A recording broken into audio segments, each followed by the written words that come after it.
I still remember that night, not because it was special but because it burned a scar so deep inside me that even now, years later, I can still hear his laughter echoing in my head. That sound, that cruel, mocking laugh, was the moment something inside me died, and something new was born. It was supposed to be a celebration.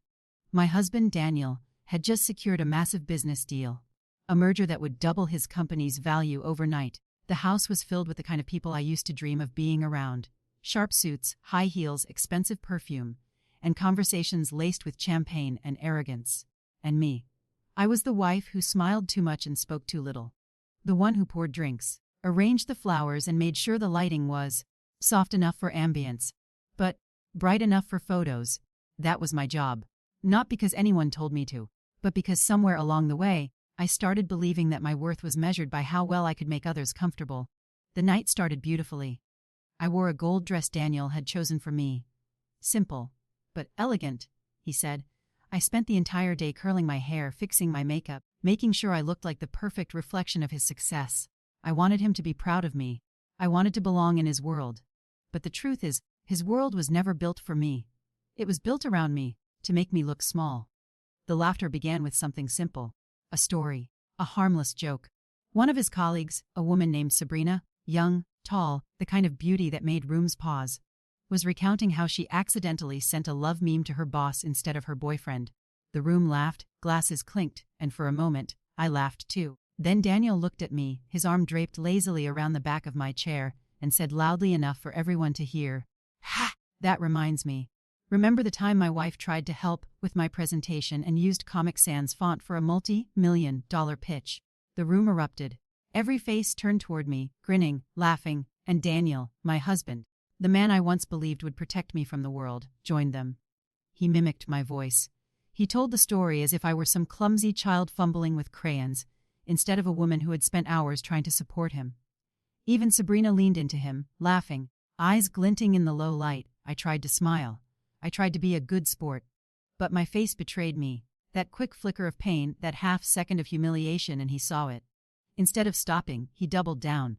"Come on, honey, don't pout. Everyone needs a laugh sometimes." And that's when I felt it. That hot wave of shame flooding through me, turning my chest into a furnace. I remember gripping my glass so tightly that my fingers left marks on the stem.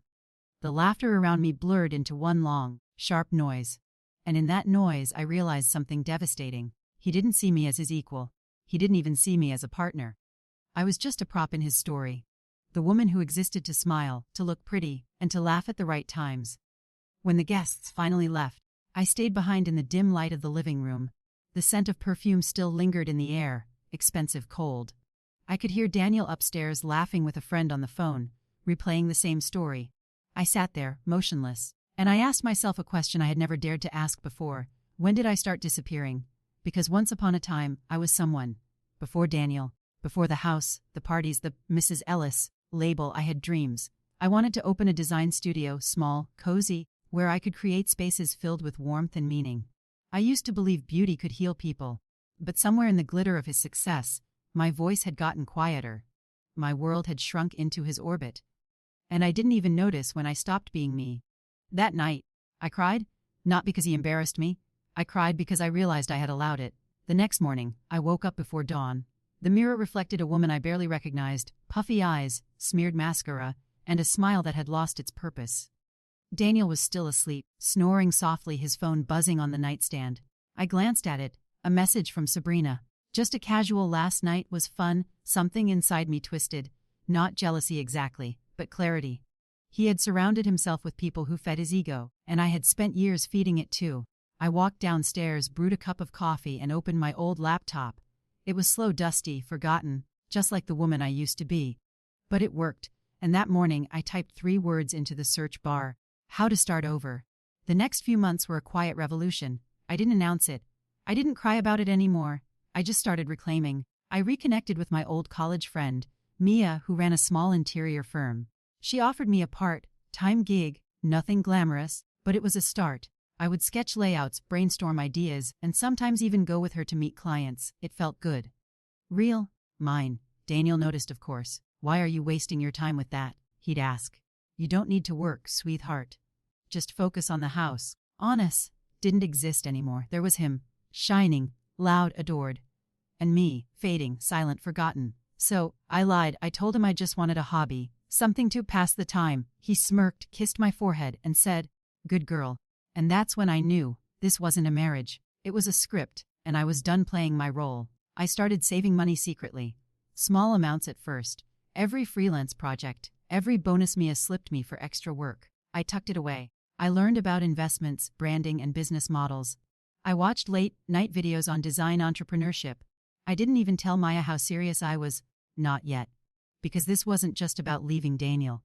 This was about reclaiming my worth. I began building something quietly. A small online brand, Haven by Elise. I posted photos of my work, shared design tips, and told stories about creating spaces that felt like home. The response was slow but real. People connected. They related. They saw me. And for the first time in years, I felt seen too. But Daniel, he only saw what he wanted to see. He thought I was playing businesswoman. He'd laugh when I mentioned my projects. One evening, when I proudly showed him the small blog I'd built, he chuckled and said, "Cute. My wife the influencer. What's next? Product reviews." He said it in that same mocking tone, the same one from that night. The laughter that started this all. And in that moment, I silently vowed one day, I'll build something so big, you'll choke on your own laughter. Time passed. My small online studio grew. Clients started booking consultations. I poured my heart into every design, every detail. I created spaces for people who were tired of perfection, people who wanted warmth, emotion, authenticity, exactly what my own home had lost. Meanwhile, Daniel's empire began to crack. Subtle at first, an investor pulled out here, a bad quarter there. He became irritable, distant. The same man who used to host glamorous parties now stayed up all night staring at spreadsheets. He didn't know that while his company was sinking, mine was quietly rising. I didn't gloat. Not yet. I was too busy building. The breaking point came 2 years later. He came home drunk from yet another failed meeting. He threw his tie across the room, slammed his phone on the counter, and snapped, "You don't understand how stressful it is running a real company." A real company. That word hit me like a blade. Because by then, Haven by Elise had 200,000 followers, multiple high-end clients, and a collaboration offer from a luxury furniture brand. But he didn't know, because he never asked. So, I looked him dead in the eye and said, "You're right, I wouldn't know. I'm too busy running mine." He laughed. That same laugh, sharp, dismissive, cruel. "You? Running a company?" He sneered. "You couldn't even pick a font right. Remember?" I smiled, calm, controlled, but my heart was pounding like thunder, and I said softly, "Yes, Daniel. I remember. That's why I'll never use your name again." He froze.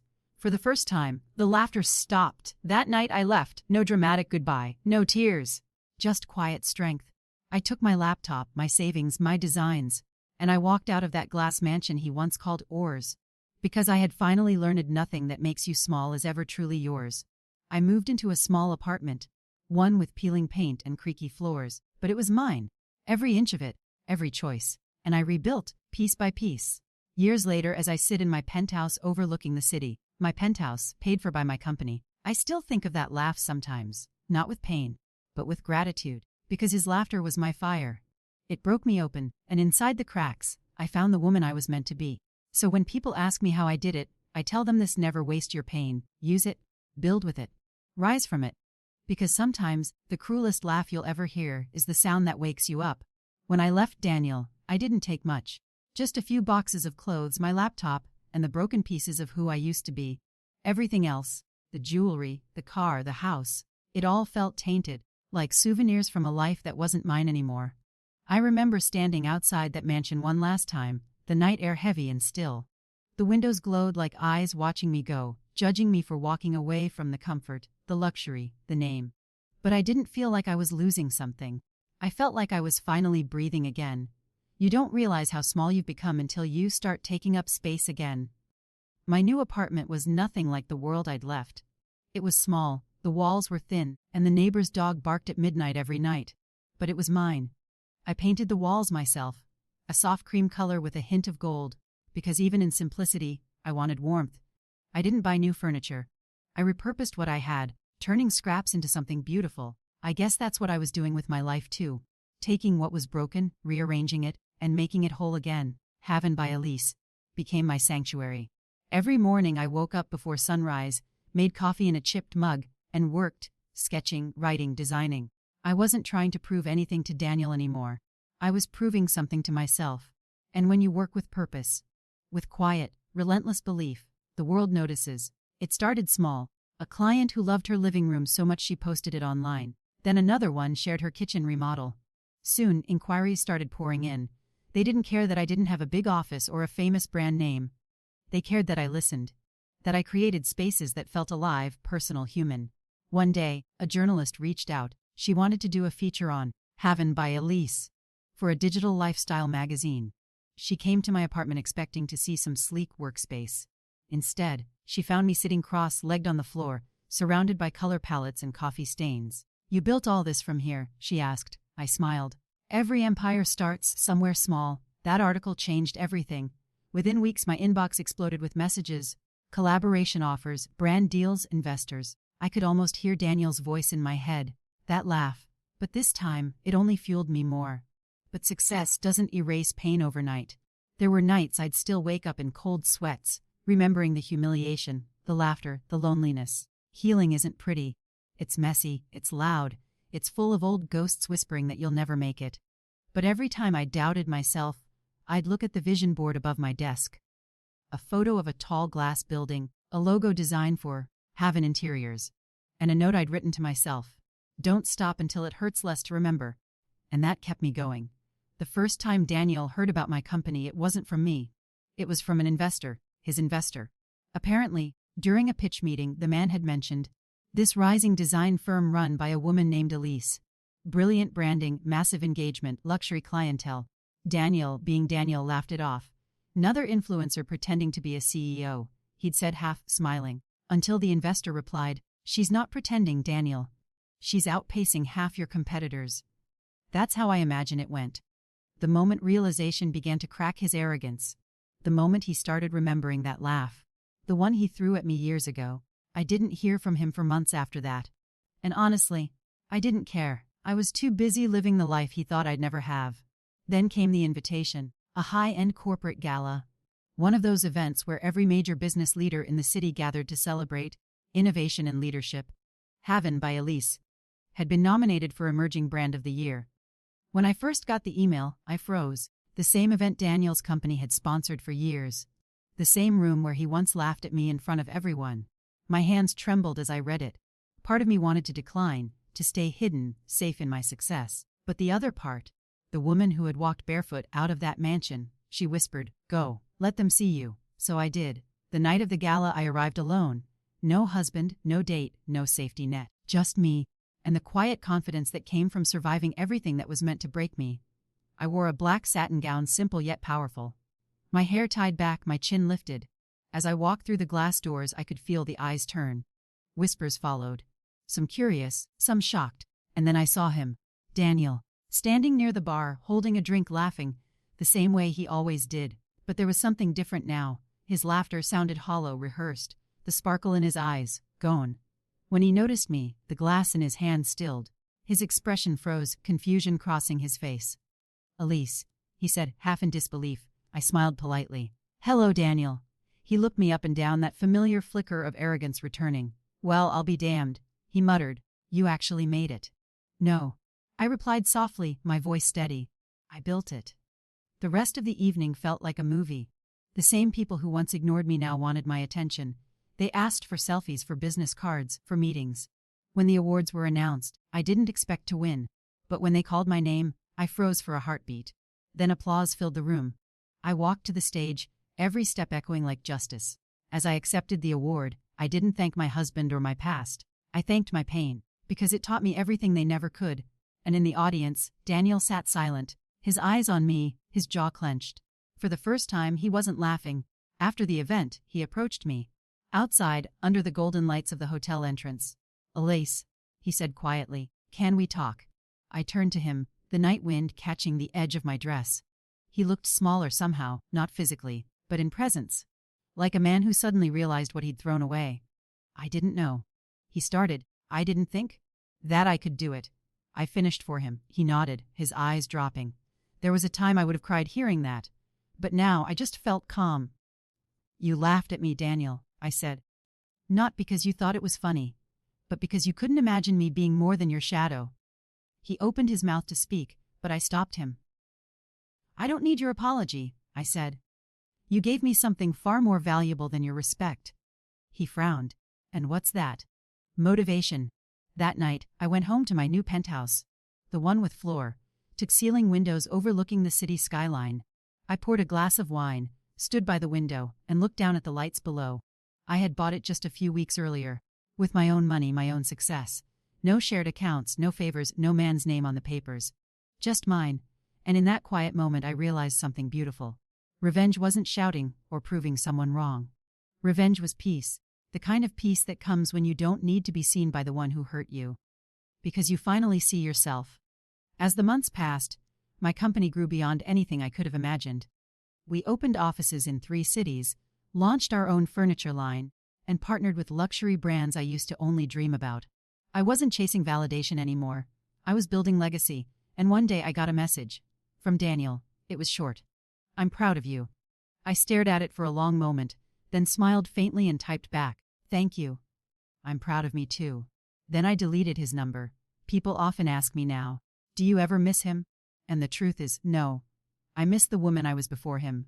The one who believed love meant shrinking yourself for someone else's comfort. But I don't miss him. Because the moment he laughed at me, he wrote his own ending in my story. He just didn't know it yet. Now, when I walk into boardrooms, when I sign contracts, when I speak to young women chasing their own dreams, I tell them my truth. That once, I was the woman who stood in a golden dress, smiling while everyone laughed. And now, I'm the woman who owns the penthouse. The company, the life. But more than that, I own myself. And no laughter, no humiliation, no man can ever take that away again. The first time I saw Daniel again after that gala was almost a year later. By then, Haven by Elise had grown into something far beyond my imagination. A luxury lifestyle brand, featured in magazines, invited to panels, and whispered about in circles that once wouldn't even remember my name. And yet, the universe has a poetic way of bringing old ghosts back to your doorstep, just when you think you've moved past them. That morning started like any other. Back-to-back meetings, brand calls, and a photo shoot scheduled for the afternoon. I was reviewing the new penthouse project we had just signed. Ironic, considering I used to dream about living in a place like that when I was married. The receptionist buzzed my line. "M's Elise, there's someone here asking to see you. He doesn't have an appointment but says it's urgent." I barely looked up. "Who is it?" A pause. Then her voice hesitant. "He says his name is Daniel Ellis." I froze. For a second, the air left the room. I hadn't heard that name out loud in months. And even now, it carried a chill, like an echo from a nightmare you thought you'd outgrown. I almost said, "Tell him I'm not available." But something in me, the same part that refused to hide anymore, whispered no. Face him. So I said, "Send him in." When he walked through the glass doors of my office, I almost didn't recognize him. Gone was the confident, tailored man who once laughed loud enough for the world to hear. This Daniel looked smaller. His suit was wrinkled, his eyes tired, the sharpness replaced by something hollow. He carried the kind of exhaustion that doesn't come from lack of sleep, but from losing control of everything you once thought you owned. "Elise," he said quietly. "Not honey, not babe, not my wife. Just Elise." Funny how names can shift power. "Daniel," I replied, keeping my tone neutral. "It's been a while." He looked around the office. The sleek decor, the view of the city, the logo engraved in gold on the wall, Haven by Elise. He smiled weakly. "You've done well." I nodded. "Yes, I have." Silence stretched between us. And then he sighed, running a hand through his hair. "Elise, I need your help." Those were words I never imagined hearing from him. I didn't speak immediately. I just watched him. The man who once mocked my dreams now sitting across from me, his shoulders slumped, pride stripped away. "What kind of help?" I finally asked. His jaw tightened. "My company, it's in trouble." I leaned back, crossing my legs. "Trouble?" He nodded. "The merger went bad. Investors pulled out. We've had layoffs, lawsuits. It's bad, Elise. Really bad." I stayed silent. I wanted to see where this was going. He continued, his voice cracking slightly. "The truth is we need a redesign. A rebrand.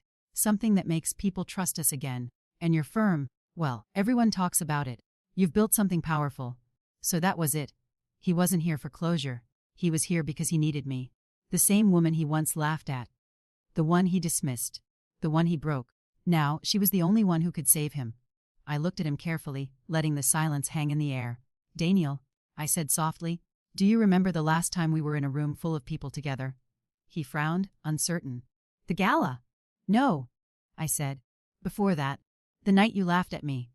The night you told that story about the Comic Sans presentation. He winced. Elise, that was years ago. I know, I interrupted. But I remember it like it was yesterday. Because that night you taught me something. You taught me that the people who mock your efforts are always the ones too afraid to try themselves. He lowered his head, guilt flickering across his face. I was stupid, he murmured. I didn't realize how much I hurt you. I smiled, not cruelly, but with quiet power. No, Daniel, you didn't realize how much I'd grow from it. For a long moment, neither of us spoke. Then he looked up, desperation softening his voice. Elise, please, I'm not asking for forgiveness. I'm asking for a chance. If your company could take this project, it could mean saving hundreds of jobs. I wouldn't be asking if I had another option. The old me, the woman who once lived for his approval, might have said yes out of pity. But the woman sitting there now had learned the cost of her own kindness. I tapped my pen against the desk, thinking. Then I said, I'll consider it. But I'll set the terms. His head snapped up, hope lighting his eyes. Of course. Anything you need. I stood and walked to the window. The city sprawled beneath us. First, your company signs under my firm's name. The credit, the creative direction, everything belongs to Haven by Elise. Second, I want 30% equity in your company.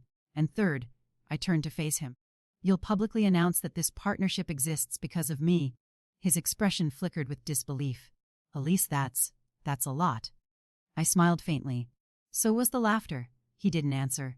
He just sat there silent, weighing pride against survival. Finally, he nodded. Done. When he left my office that day, I felt something I hadn't expected. Not revenge, not triumph, but closure. The cycle had come full circle.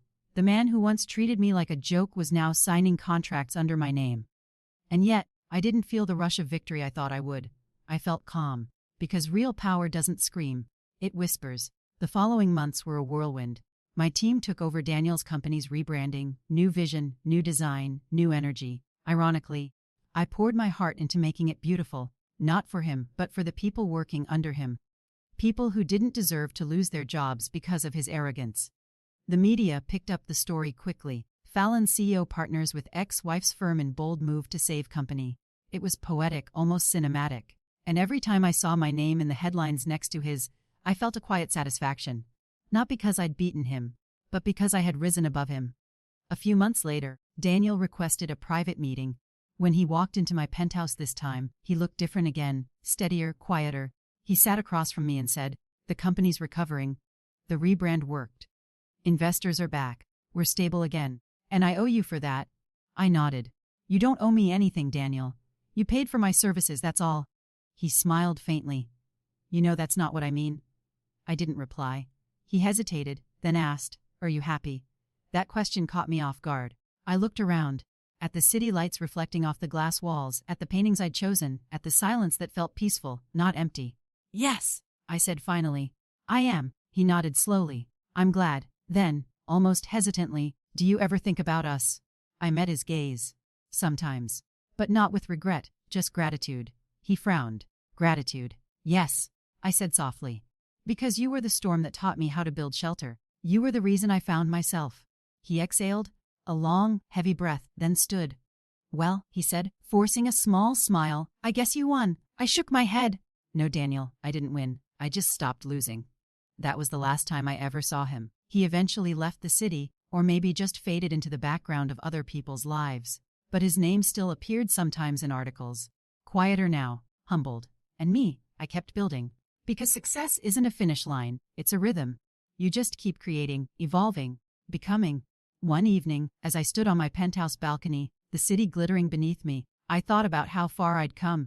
From the girl in the gold dress who smiled through tears, to the woman in black satin who walked across a stage alone, to the founder, the dreamer, the one who reclaimed her life. I whispered to the wind, thank you, Daniel, for laughing.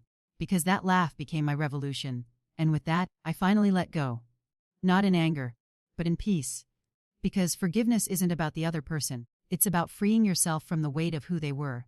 And that night, I was free. There's a moment every dreamer meets. That razor, thin line between hunger and power.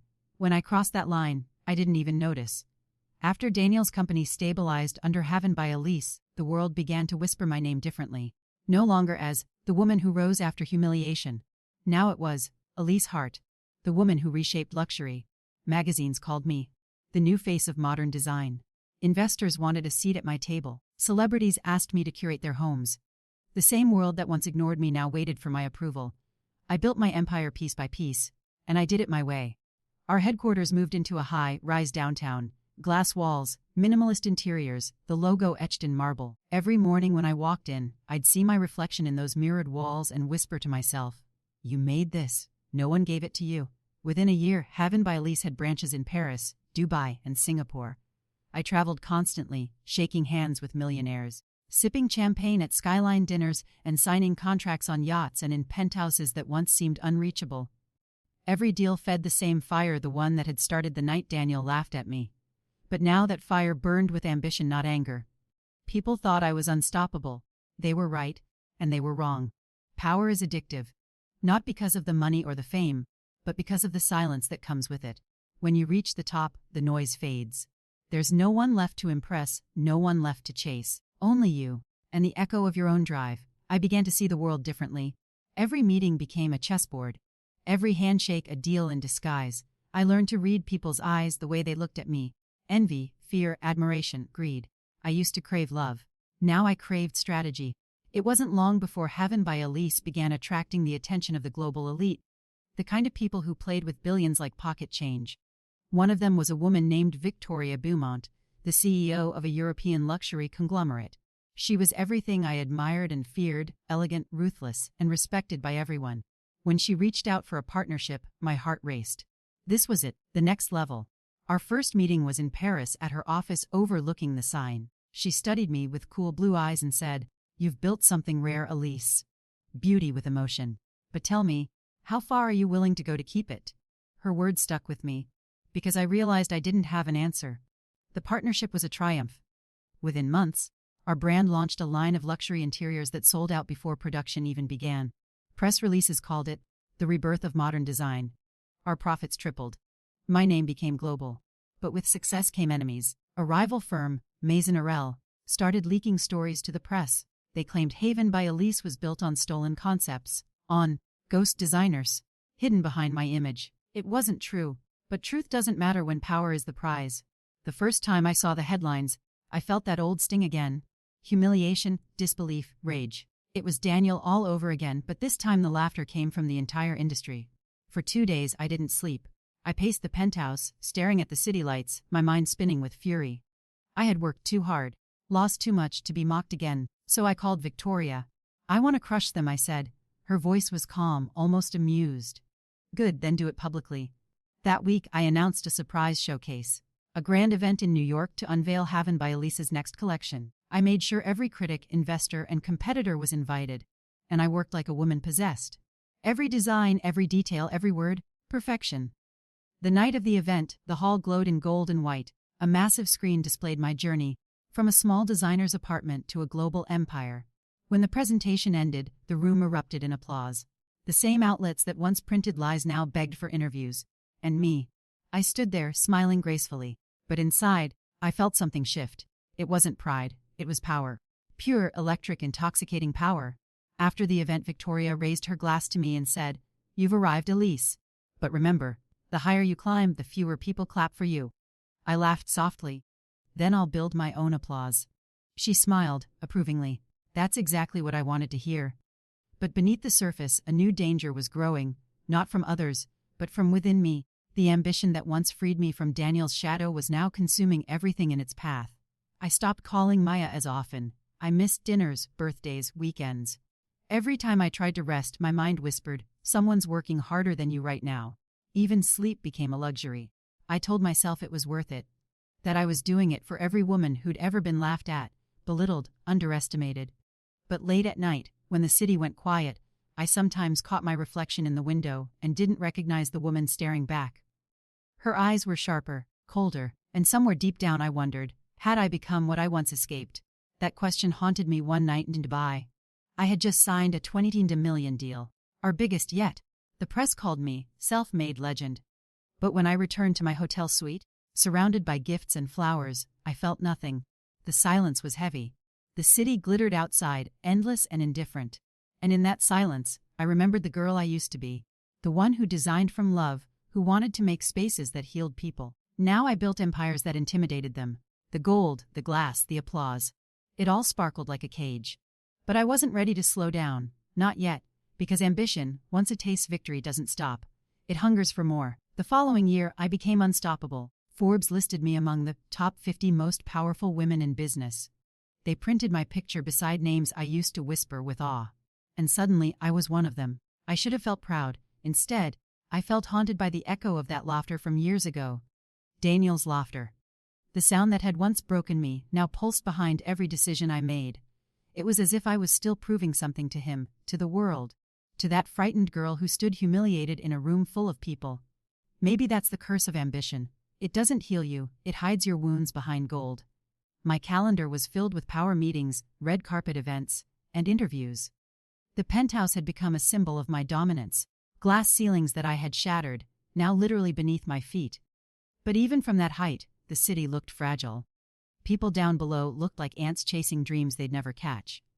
And I wondered, was I one of them once? Then I'd shake the thought away, adjust my diamond cuff, and walk into another meeting. Because when you live in the world of power, reflection is dangerous. It slows you down. It was during this phase that I made my boldest move yet. Acquiring Daniel's former company.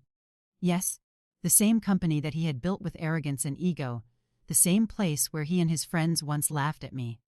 I didn't buy it out of revenge. At least that's what I told myself. I called it strategic expansion.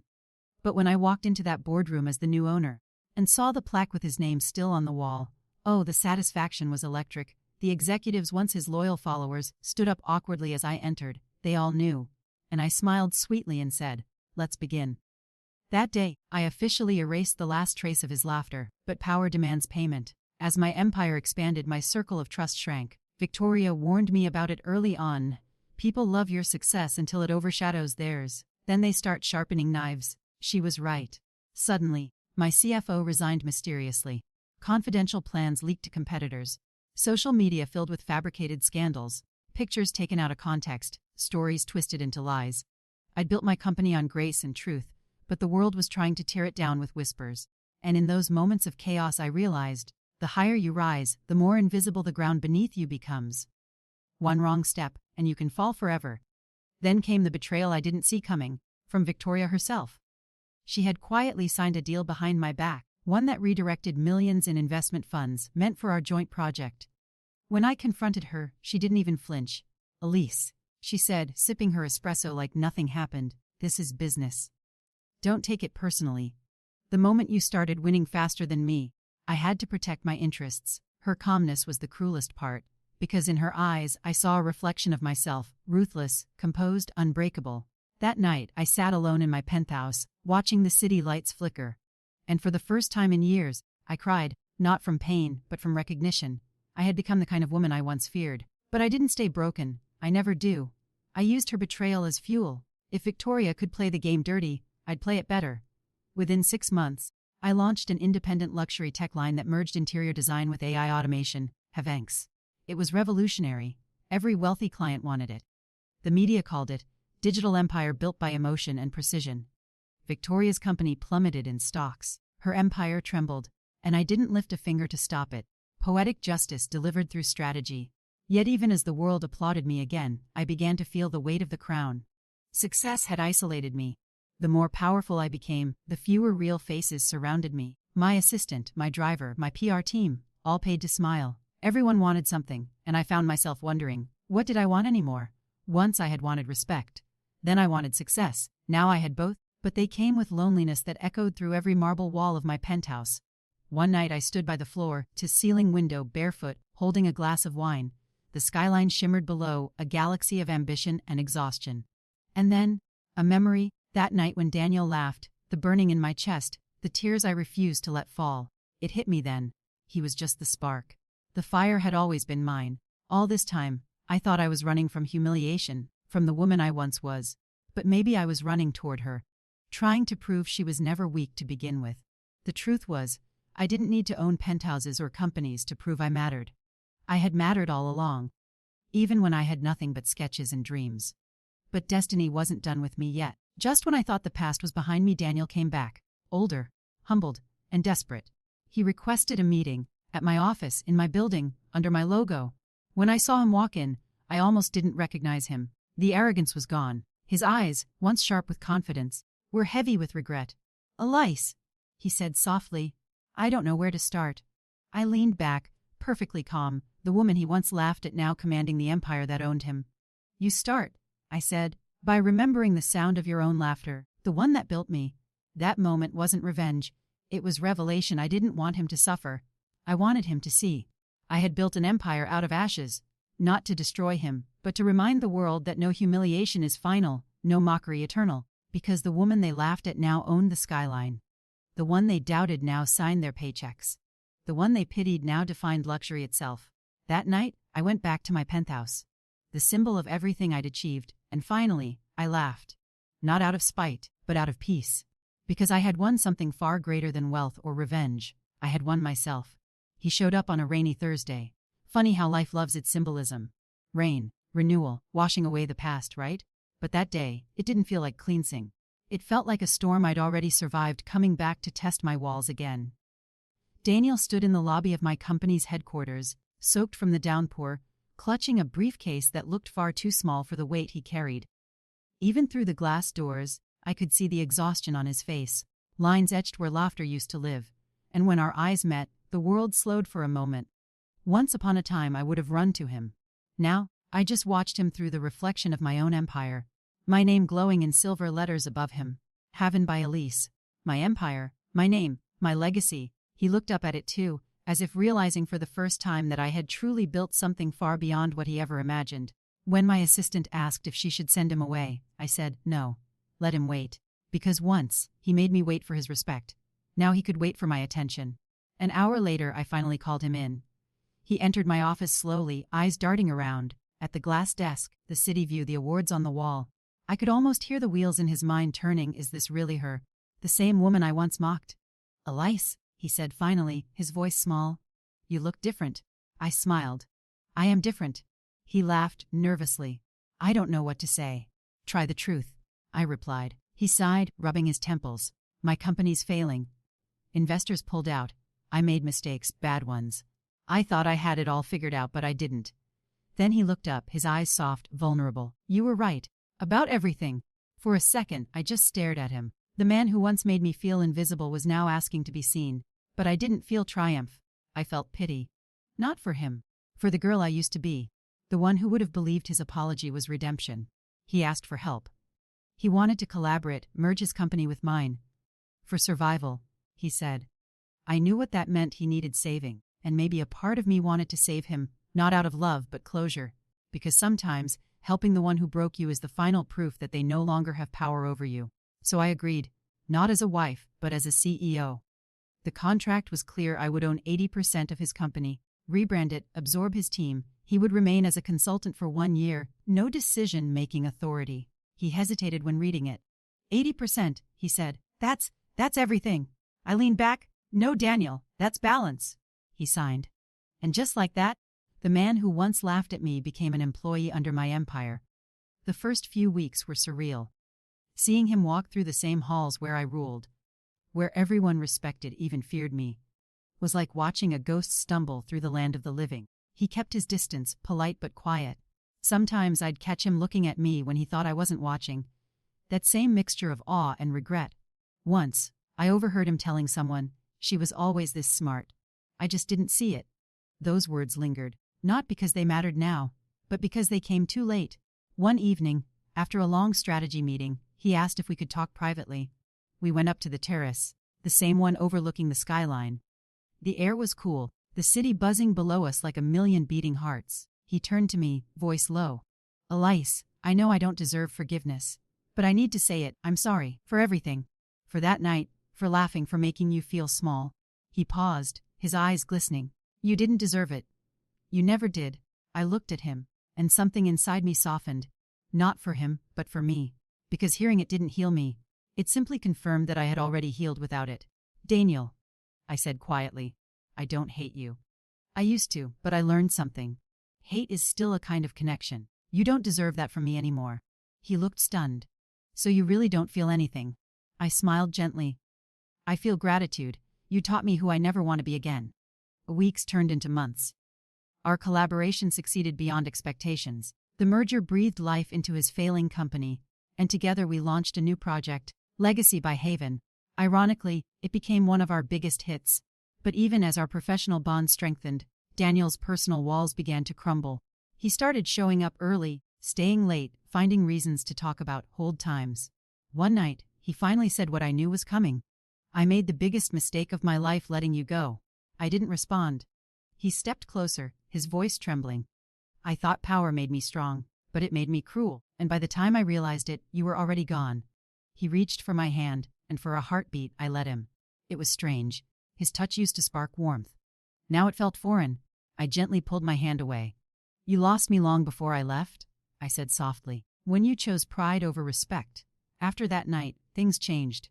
He kept his distance again, but the look in his eyes told me he still hoped for a second chance.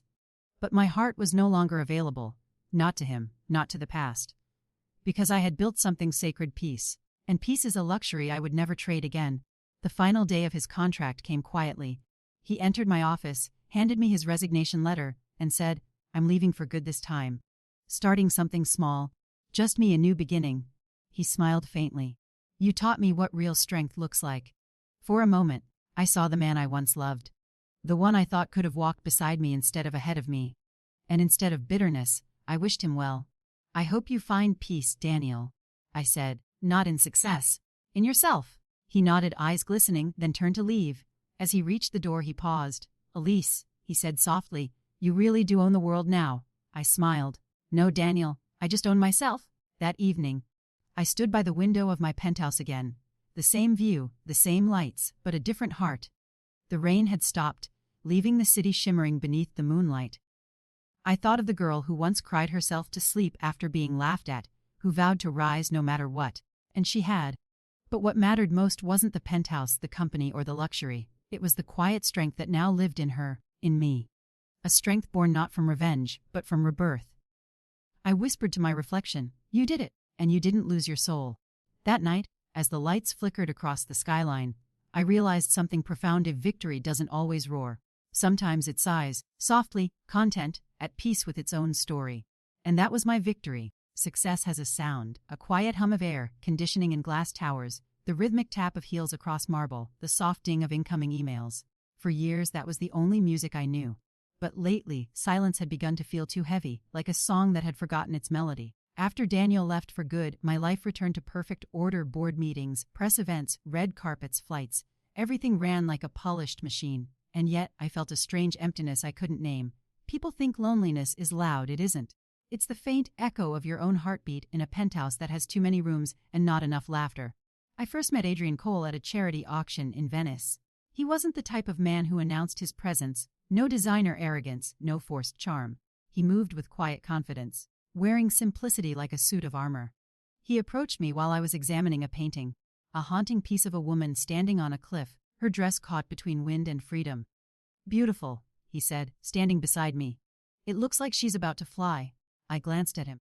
Or fall. He smiled. Sometimes they're the same thing. That line stayed with me. We ended up seated at the same table later that evening. He was an architect known for sustainable projects, not the flashy kind, but the kind that rebuilt broken places. He spoke softly but with conviction, like someone who'd found peace through purpose. When he asked about my work, I braced for the usual flattery, the rehearsed admiration I'd grown used to.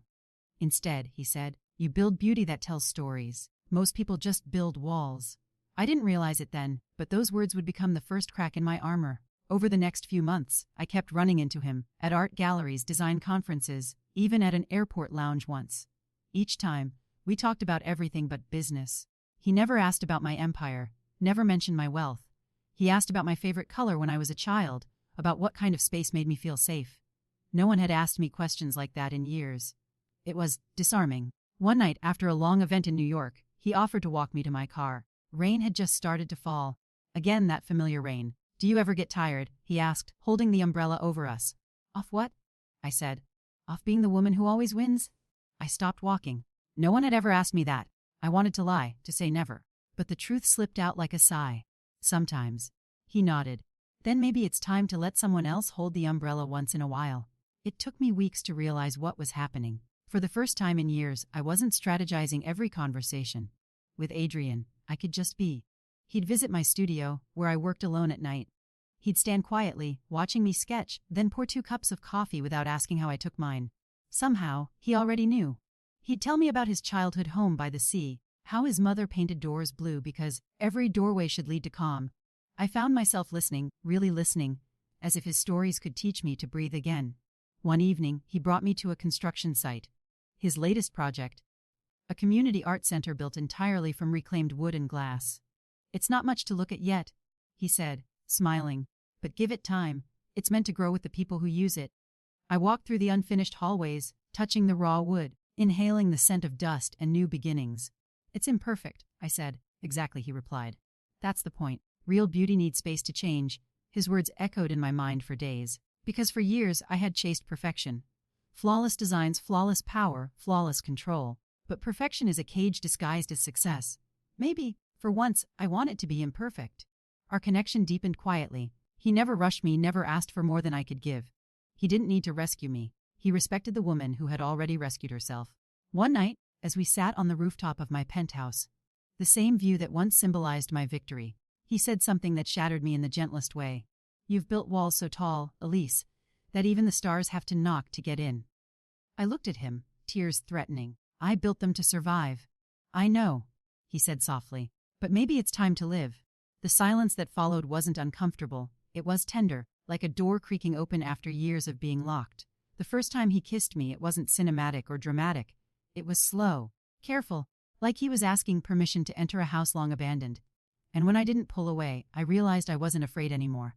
For the first time since the night Daniel laughed at me, I felt something pure. Not power, not revenge, not validation. Just warmth.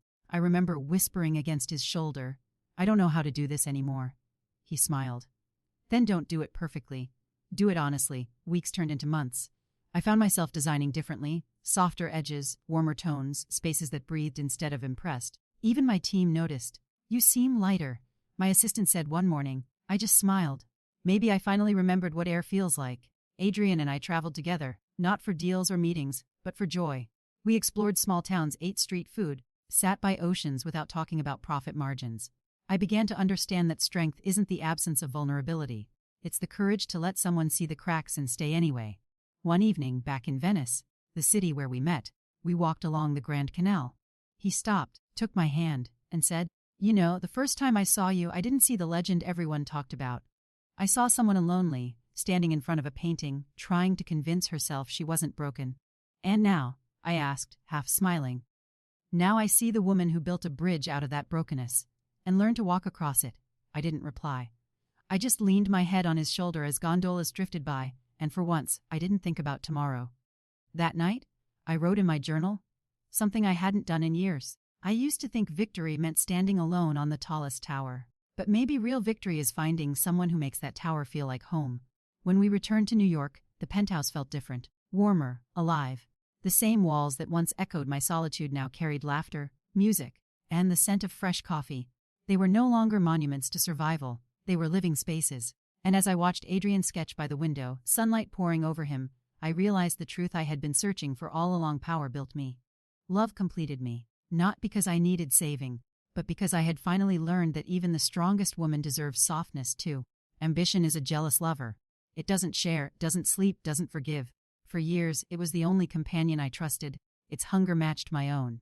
But lately, whenever my phone lit up with a midnight notification, I felt Adrian's hand slide away from mine in his sleep, and the silence that followed was heavier than any deal I'd ever signed. The company was growing faster than I could breathe. Asia wanted expansions, investors wanted more control, and a glossy magazine had just crowned me, the woman who redefined power. Everyone wanted a quote, a statement, a piece of me. And yet, every time I looked at Adrian across the dinner table, I wondered how much of myself I had left to give. It began subtly: missed dinners, delayed trips, promises postponed.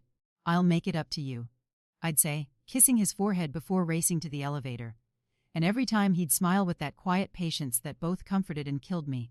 One night, I returned home past midnight. The penthouse lights were low, and Adrian was sitting on the balcony, sketchbook open, a single candle flickering beside him.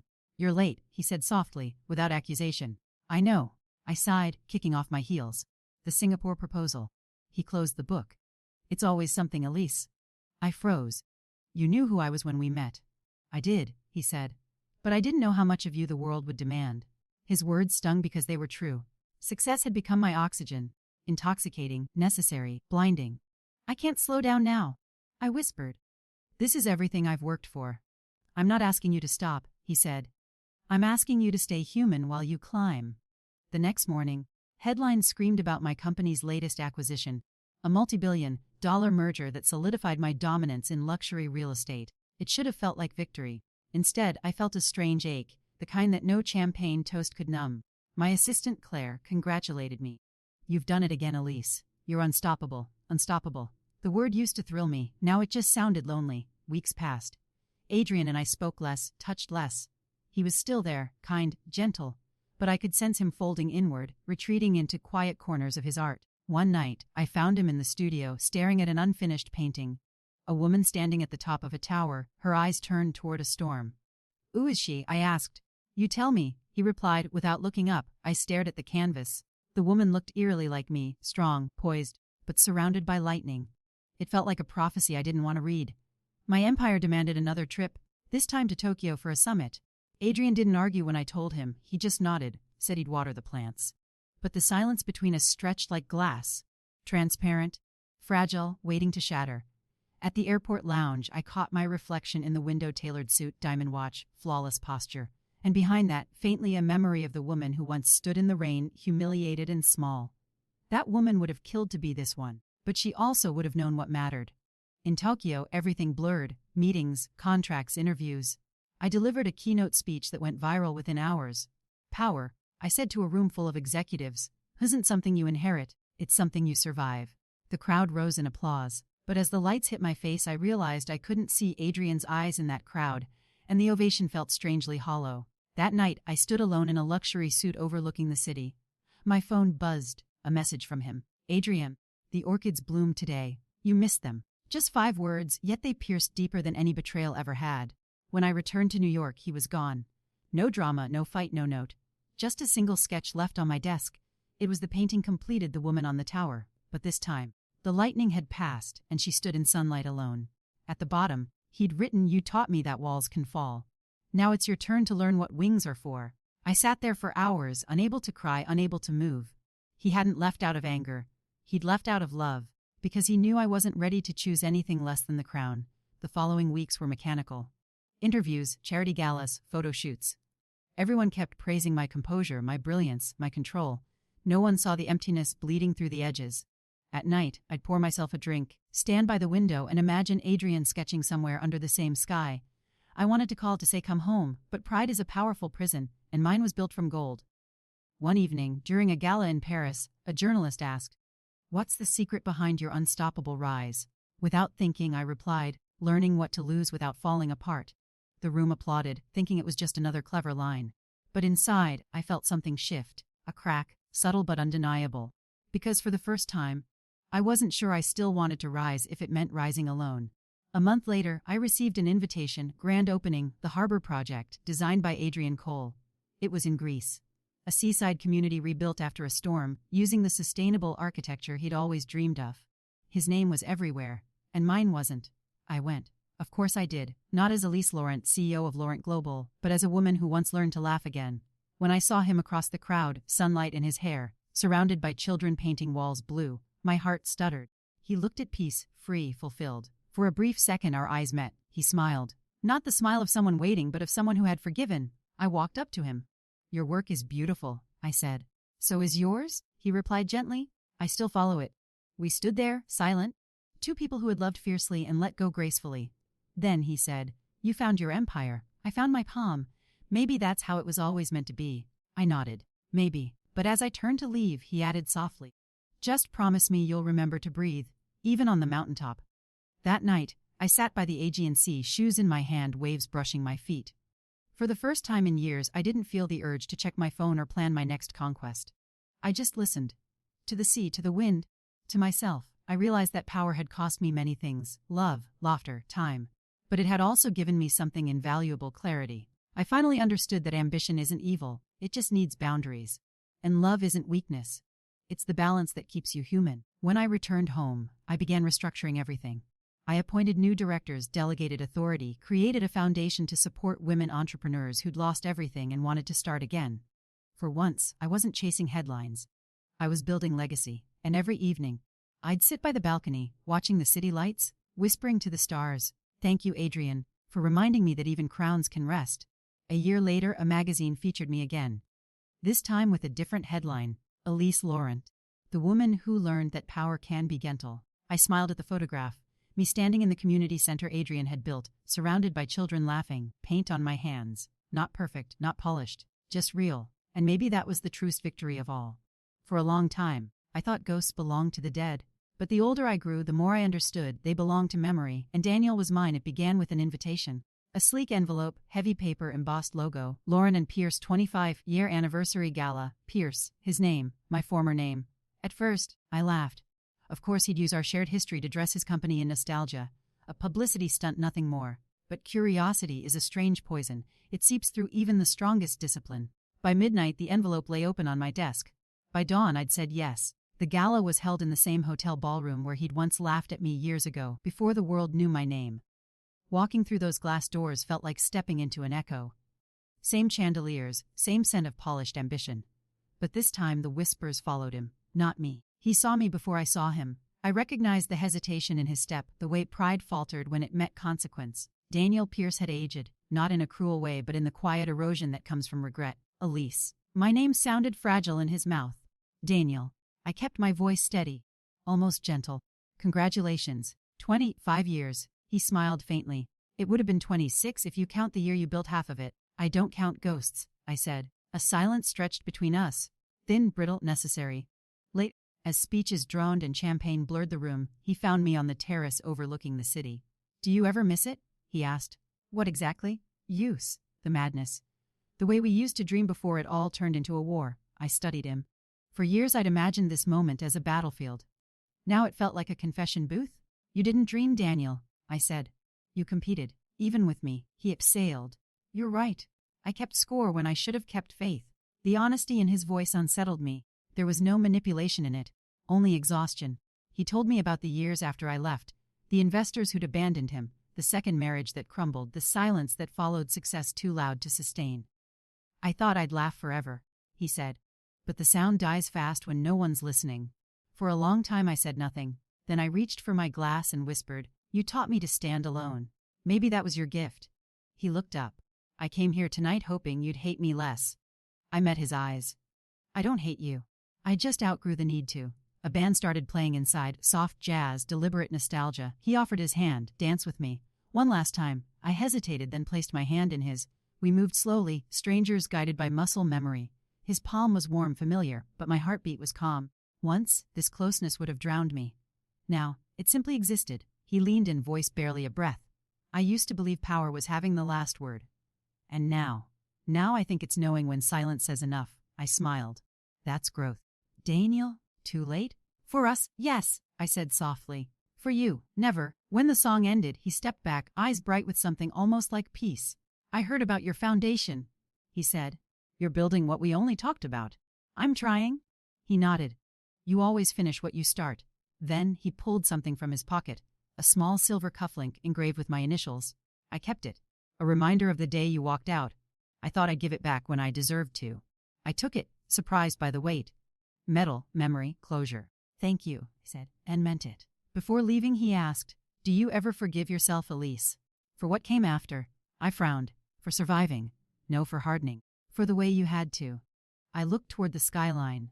The city glittered like broken glass stitched together by light. I used to think forgiveness was about absolution, I said. Now I think it's about release. You don't have to carry the story anymore, Daniel. Neither of us does. He nodded, eyes glistening. Then, quietly, goodbye. Goodbye, I echoed. He walked away, shoulders lighter, steps sure. And for the first time since that cruel laughter years ago, I didn't feel anger rise in my chest, only gratitude. Back inside, reporters swarmed. Photographers called my name. But I slipped through them and left the building. heels clicking against marble like punctuation marks to a chapter closed. Outside, the night air was crisp. A limousine waited, but I waved it off and started walking. Every step felt like exhaling a decade. By the time I reached the river, dawn had begun to tint the horizon. The city stirred, the world, relentless and beautiful, moved on. I took the cufflink from my hand, held it to the light, then placed it gently into the water. It sank without a splash, quiet redemption, disappearing into depth. That morning, back in my penthouse, I looked in the mirror. For years I'd seen only armor staring back. Now I saw something softer, still powerful, still proud, but alive. The woman in the reflection smiled. Not out of victory, out of peace. Because closure isn't a door slammed shut. It's a window open to air you didn't know you'd been missing. Power is loud when you're chasing it. It becomes quiet once you own it. I had spent years turning that noise into music, until one morning, I woke up and realized I wanted the song to outlive me. After the gala, after Daniel's unexpected peace offering, something inside me shifted. The hunger that had once driven me no longer asked for more wealth, it asked for meaning. So I began to build again. This time not towers of glass but bridges of chance. The seed of an idea, it started with a letter. A young architect named Mina, 24 and fierce, wrote to my office. I admire your work, but I can't afford the tuition to finish my degree. Everyone tells me women don't survive in this industry. How did you? I reread her words a dozen times. They reminded me of myself, the same defiance, the same fear hidden behind ambition. That night I couldn't sleep. By dawn I had a name for something that didn't exist yet, the Phoenix Initiative, a global mentorship and funding network for women starting again. From divorce, loss, bankruptcy, betrayal, women like I once was, building hope, launching the foundation felt like building an empire in reverse. No boardroom wars, no endless negotiations, just vision, trust, and stories. I met women from every continent, a widow in Manila opening her first cafe, an engineer in Kenya designing solar lamps for villages, a former model from Brazil who wanted to teach coding to girls. Each story lit a spark. And as the months passed, those sparks became constellations. At our first summit in New York, the room pulsed with energy. Women laughing, crying, sketching blueprints of new beginnings. Mina stood on stage, diploma in hand, tears shining. She said, "You told me we rise from ashes. I didn't know you meant all of us." I felt my throat tighten. For once, I wasn't the headline. I was the echo. The weight of influence. Success looks different when it's shared. There's still pressure, cameras, questions, expectations. But it no longer feels like a crown. It feels like stewardship. At a UN forum, someone asked me, Elise Laurent, what does empowerment mean to you? I answered without rehearsing. It's not about making women powerful. They already are. It's about reminding them they were never powerless. The quote spread across networks. But what mattered more was watching the women in the audience nod, some smiling, some crying, all seeing themselves in those words. Adrian's shadow. Occasionally I'd still think of Adrian. He sent postcards, sometimes. Sketches of schools he was designing, notes about sunrises over new projects. He never signed them with love, just, keep breathing. And somehow, that was enough. His quiet presence reminded me that mentorship wasn't just teaching skills, it was teaching balance. So, I built that into the Phoenix Initiative too. Every member had to mentor someone else, because healing multiplies when it's shared. The Summit of Stories. 2 years later, we hosted the first Global Phoenix Summit in Athens. I stood backstage watching hundreds of women fill the hall, each carrying her own rebirth. When it was my turn to speak, I looked out at the sea of faces and felt something shift inside me again. Once upon a time, I began. I thought power meant being untouchable. Then I learned that true power is what happens when you reach down and pull someone else up. The applause rolled like thunder, but it wasn't for me, it was for us. A visit from the past. After the summit, an elderly woman approached me. She clasped my hands and said, "You don't know me, but I watched you on TV the night your husband humiliated you. I cried for you then. Tonight, I cried for joy." Her words undid me, because I finally understood. The story that once broke me had become a lantern for others. Pain recycled into purpose. The Penthouse reimagined. Back in New York, I walked through my penthouse and realized it no longer suited who I'd become. The sharp lines and mirrored walls felt cold. So I called Adrian's firm, yes, his, and commissioned a redesign. He didn't come personally, but his team followed his philosophy. Let light find its own way. When it was done, the space glowed open, warm, alive with art from Phoenix artists around the world. Where once I displayed trophies, I now displayed stories. The Night of Light. Every year, the foundation hosts a gala called the Night of Light. Instead of luxury decor, the room is lined with photographs, before and after shots of women whose lives had been rebuilt. During the latest event, Mina presented me with a sculpture, a bird mid-flight, forged from reclaimed steel. She said, "For teaching us that even ruins can rise." As cameras flashed, I looked around the room, faces lit by hope, not chandeliers, and felt something like grace. The same world that once laughed at my humiliation was now celebrating resilience, not because I demanded it, but because I embodied it. The letter to my younger self that night, after everyone left, I sat alone under the soft hum of stage lights and wrote a letter. Dear Elise, the one who stood in the rain. You thought the world ended when he laughed. But it began. You just couldn't see it through the tears. One day you'll build towers not to prove yourself, but to shelter others. One day your voice will lift more than your name. Until then, keep walking, keep breathing. The storm is your sculptor. I folded the paper and slipped it into the sculpture's base. A message to whoever found it long after I was gone. The quiet dawn years later, the view from my balcony is still the same city skyline. But I watch it differently now. The lights don't remind me of competition. They remind me of all the women out there working, dreaming, starting over. Sometimes, when the wind is right, I imagine laughter rising from those streets. Not cruel laughter, but the sound of women who finally believe in themselves. And I whisper, that's the legacy. Because crowns rust. Companies change hands. But the courage you ignite in someone else, that's eternal. There comes a time when even the brightest flame learns to rest in its own glow. For years my life had been movement. Conquering, healing, building, leading. But one crisp autumn morning, as sunlight spilled through my penthouse windows, I felt something rare and unfamiliar. Stillness. Not emptiness, just stillness. The kind that comes after a long, beautiful song has played its final note. The whisper of change, the Phoenix Initiative had grown far beyond me. We now had offices in 12 countries, thousands of alumni, millions of followers. Everywhere I went, people recognized me, not as the woman who'd been humiliated, but as the woman who had turned pain into purpose. Yet success, even noble success, can start to feel heavy if you hold it too long. I began noticing small things, how Mina, now our global director, spoke at conferences with confidence I once had, how the young team members moved with ideas faster, brighter, newer than mine. Their energy didn't threaten me, it moved me. One evening, after a long board meeting, Mina caught my hand. Elise Laurent, she said softly, I think it's time you let us carry some of the weight. Her words landed gently, but deeply. I smiled. Are you saying I'm becoming obsolete? She laughed. No. I'm saying you've already built the wings. You don't have to keep flying the plane. The farewell plan that night, I stood on the balcony overlooking the city and made a quiet promise to myself. Next year's summit would be my last as chairwoman. It wasn't retirement, it was release. I didn't want my legacy to be about clinging to control, but about trusting others to carry the light forward. So I began the slow, deliberate process of stepping back. I met with every regional leader personally, not in boardrooms but in gardens, cafes, and art studios. We didn't talk numbers, we talked dreams. One by one I saw in their eyes the same fire that once lived in mine. That was my confirmation. I was leaving the foundation in hands more than capable. The final summit, the 10th annual Phoenix Summit, was held in Paris. The city where I once cried over failure, and now stood reborn. The Eiffel Tower shimmered behind the glass dome of our venue as thousands of women gathered. The program listed me as the final speaker of the night.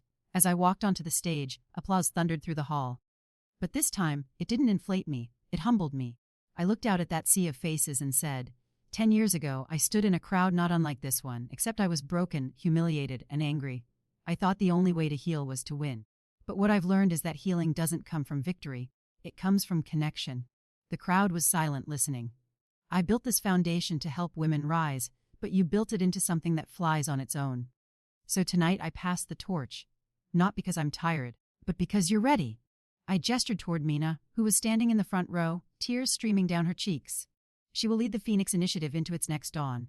And I, my dear sisters, will finally rest and live. The hall erupted in applause. It wasn't the roar of fans. It was the sound of gratitude. The gift of freedom. In the weeks after the summit, I felt lighter than I had in years. My days filled with things I'd once postponed: painting lessons, cooking classes, traveling without an itinerary.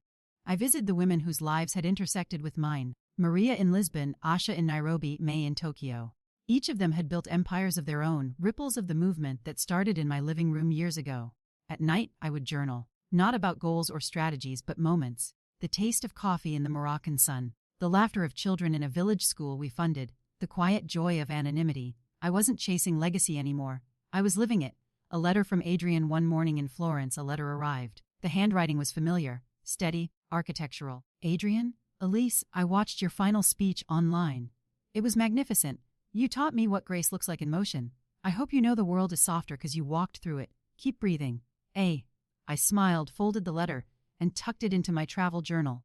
There was no ache this time, only warmth. We had both found peace in our own separate stories.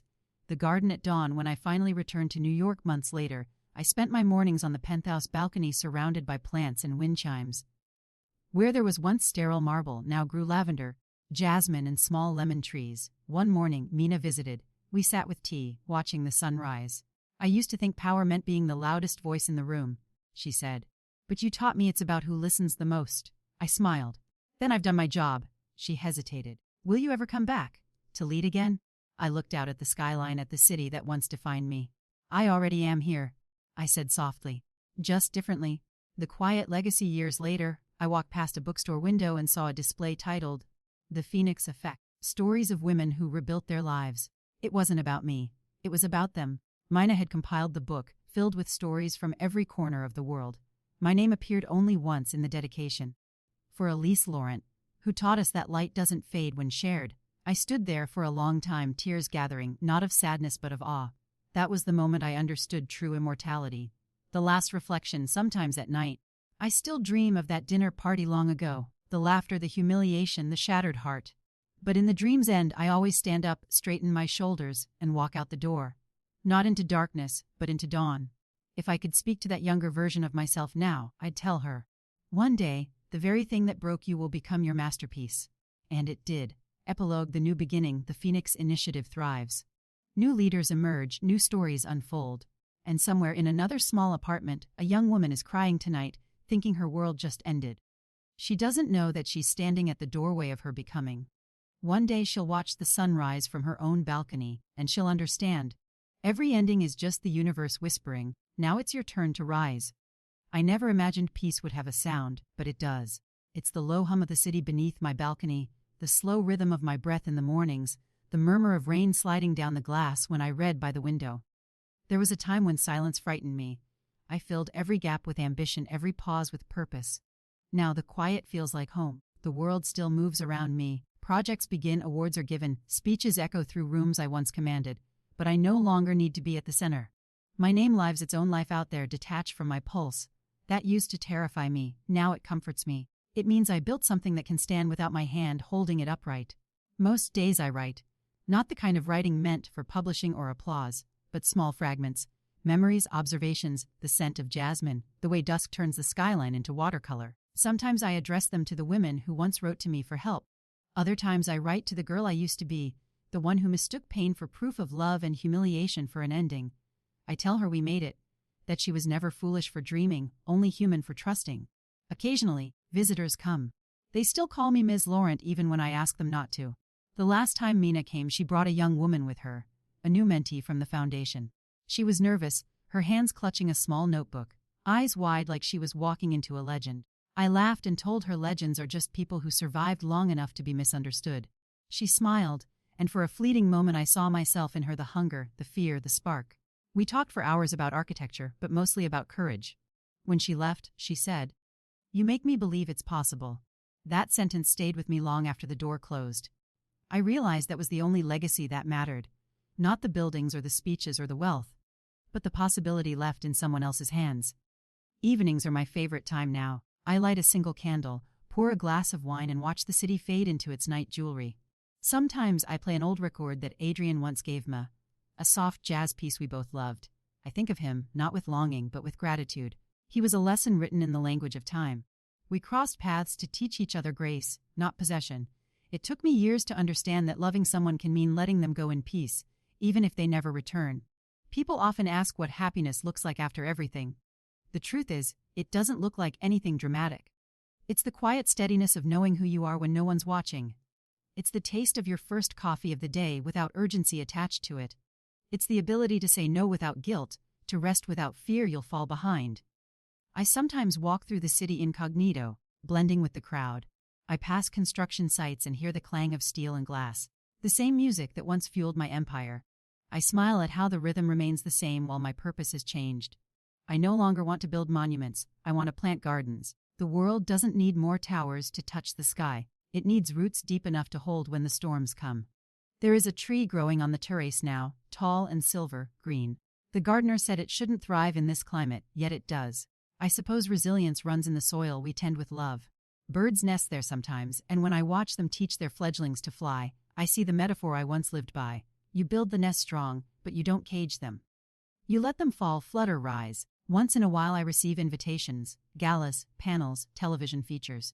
I decline most, but sometimes I accept one or two, not for the recognition, but to remind people that power can age softly. I don't need to prove survival anymore. I am survival, and that, I've learned, is enough. At night, before sleep, I look around my home, the paintings from women artisans we supported, the photos of teams across the globe, the small bronze phoenix on my desk, and I whisper a quiet thank you. To the pain that shaped me, to the laughter that once humiliated me, to the woman who refused to disappear. I owe them all my peace. Tomorrow, I'll meet that young architect again. She wants to show me her first completed design, a community library built where an old factory once stood. She wrote that she named it the House of Rising Stories. I laughed when I read it, how perfect that even the next generation finds poetry in rebirth. When she visits, I'll give her the ring I used to wear in boardrooms. A simple band of gold, nothing extravagant, but etched inside with two words, keep rising. She might not grasp its weight now, but one day she will.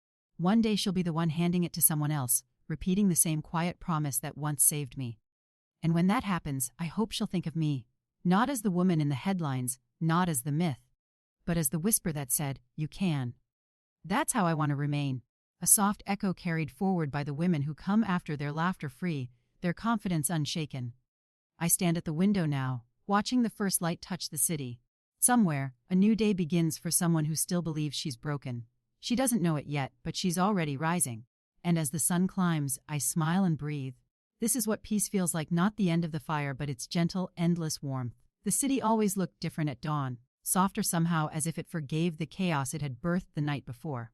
From my balcony, the skyline shimmered like a crown made of glass and ghosts, each tower carrying a memory of who I once was. The penthouse that had once felt like a fortress now felt like a chapel, quiet, sacred. Alive, I stood there barefoot, the marble cool beneath my skin, and thought about how strange it is that life loops back on itself. I had spent years chasing altitude, higher floors, higher stakes, higher worth, and now the height no longer impressed me. It humbled me, because from up here, you can see everything you once believed was infinite fade softly into the horizon. If you listen closely, every city has a heartbeat. Mine used to sync with it, fast, restless, hungry. I built my empire brick by brick, fueled by rage, by humiliation, by a promise I made to a mirror. They will never laugh at me again.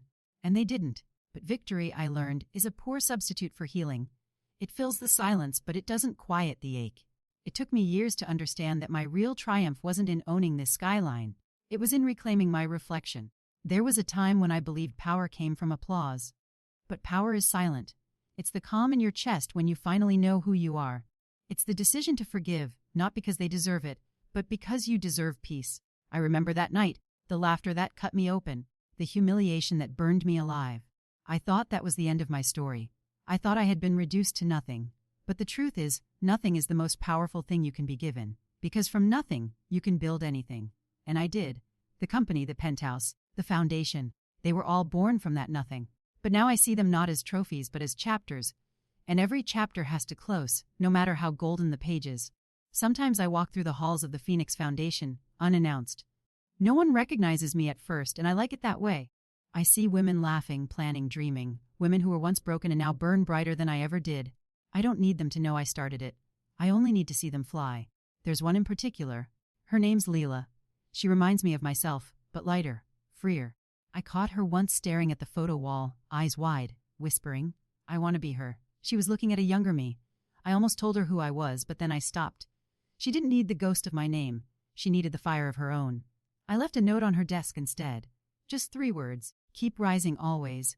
When I stepped out into the street that day, I saw her through the glass, reading it, smiling, tucking it into her pocket. And that was enough. That was legacy, not marble, not money, just the echo of belief passed on quietly. Sometimes when I'm alone, I replay my life like a film in reverse. The boardrooms, the betrayal, the tears I hid behind eyeliner, the nights I worked until dawn to outrun the shame. Then the first moment of triumph, the day I walked into the company I once cleaned floors for, and they called me Madam Chair. I remember how my hands shook when I signed that first deed, how I almost didn't believe it was real. But none of that compares to what came after. The day I realized I didn't have to prove anything anymore. That was the real victory. That's when freedom began. The sky outside is a pale blue now, streaked with gold. The same color it was that morning years ago when I walked away from the ruins of my marriage and into a future no one believed I could build. I whisper sometimes to that version of me, the woman who cried in a taxi with mascara running down her cheeks, clutching nothing but her pride. I tell her, you did it, you made it through the fire, and you didn't just survive, you built wings from the ashes. And if I close my eyes, I can almost feel her beside me, whispering back, I knew we would. The music in my apartment is soft tonight. A piano, slow and haunting. I pour a glass of wine, sit by the window, and let the world move around me. The city below glitters, endless stories unfolding, millions of lives colliding, hearts breaking and rebuilding just as mine once did. Somewhere down there another woman is being laughed at. Another is being left behind. Another is standing in the ruins wondering if she'll ever rise again. She will, she always does. Because the truth no one tells you is this: every woman has a phoenix sleeping inside her. All it takes is one heartbreak to wake it. I lift my glass to the skyline and whisper, to the ones who rise. The wind carries the words out into the night, and for a moment, I swear the whole city breathes with me. Lights flicker. Music drifts from a rooftop nearby. Laughter echoes faintly through the streets. The same sound that once broke me now feels like blessing. I smile because I know, truly, finally, that I am no longer the woman who was laughed at. I am the woman who learned to laugh back. Not with cruelty, but with understanding. The screen fades to light. The piano fades to silence. And in that silence, the story ends, not with applause but with peace. Because I was never meant to be the ending. I was always meant to be the beginning.